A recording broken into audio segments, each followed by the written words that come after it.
Hello అండి, welcome to my channel Anshu vlogs at home. ఇవాల్టి video వచ్చేసి సింపుల్ మటన్ పులావ్ కుక్కర్లో ఎంత ఈజీగా చేసుకోవచ్చు అనేది అయితే నేను మీకు చూపిస్తున్నాను. ఇక్కడైతే నేను టమాటో, అలానే ఆనియన్స్, పచ్చిమిర్చి, కొద్దిగా అయితే గోంగూర కూడా తీసుకున్నానండి.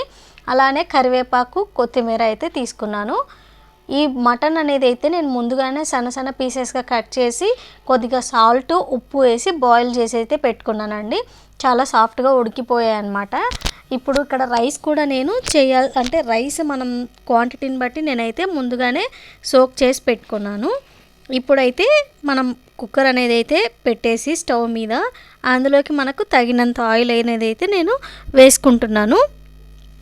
మీరు కనుక మన ఛానల్ని ఫస్ట్ టైం చూస్తున్నట్లయితే సబ్స్క్రైబ్ చేసుకోండి. ఇలాంటి సింపుల్ రెసిపీస్తో అయితే మీ ముందుకు వస్తూనే ఉంటాను. ఇక్కడైతే మనకు ఆయిల్ అయితే హీట్ ఎక్కిపోయింది కదండి. ఇప్పుడు ఇందులోకి అయితే మనము కట్ చేసి పెట్టుకున్న ఆనియన్స్ని అయితే వేస్తున్నాను. అలానే ఆనియన్స్తో పాటు పచ్చిమిర్చి కూడా వేసి మంచిగా ఫ్రై అయితే అవనియాలి. గోల్డెన్ కలర్లోకి వస్తే చాలా టేస్ట్ బాగుంటుందండి.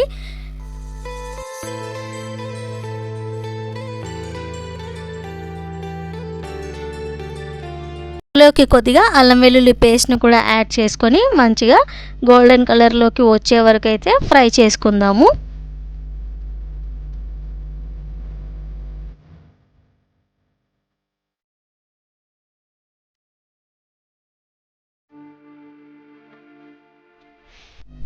చూసారు కదండి, ఇవైతే మంచిగా మనకి గోల్డెన్ కలర్లో అయితే ఫ్రై అయిపోయాయి.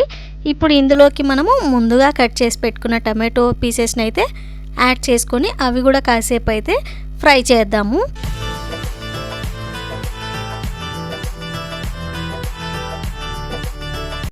ఇప్పుడు ఇందులోకి అయితే నేను గోంగూర అనేది అయితే యాడ్ చేశానండి. మరీ ఎక్కువ కాదు, ఒక 10 లీవ్స్ వరకు అయితే నేను యాడ్ చేశాను. ఆ క్లిప్ అనేది అయితే మిస్ అయిపోయింది. అది కూడా వేసుకొని అందులో కొద్దిగా సాల్ట్, పసుపు, అలానే మనము జీరా పౌడరు, కొద్దిగా ధనియా పౌడరు, అలానే కారం, ఇలా మన స్పైసెస్కి తగ్గట్టుగా మసాలాస్ అయితే వేసుకోవచ్చండి. ఇవన్నీ వేసుకొని మంచిగా ఫ్రై అవ్వనివ్వాలండి.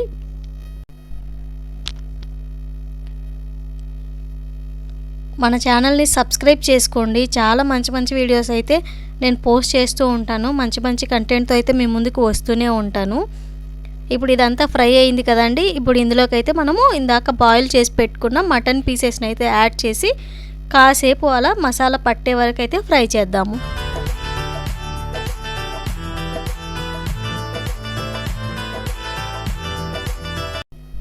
మటన్ మంచిగా ఫ్రై అయ్యాయండి. ఇప్పుడు మనకు రైస్కి తగ్గట్టుగా వాటర్ క్వాంటిటీ అయితే మనం యాడ్ చేసుకుందాము. చూసారు కదా, ఇప్పుడే మనము సాల్ట్ అనేది చెక్ చేసుకోవాలండి. మనకు సరిపోయిందా లేదా అని చెక్ చేసుకొని అందులో అయితే మనకు సరిపోకపోతే ఇంకొద్దిగా అయితే యాడ్ చేసుకోవచ్చు.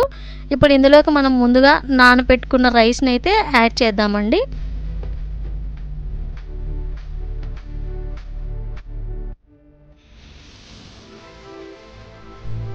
రైస్ అనేది యాడ్ చేశాక కుక్కర్ విజిల్ పెట్టేసి ఒక 2 విజిల్స్ వచ్చాక ఆఫ్ చేసి మొత్తం ప్రెషర్ పోయిన తర్వాత అయితే మనము చూసారు కదండి, ఎంతో సింపుల్గా చాలా టేస్టీగా అయితే ఉంటుంది. వేడిగా ఏ కర్రీలు అవసరం లేదండి, డైరెక్ట్గా ఇదే తినేసేయచ్చు.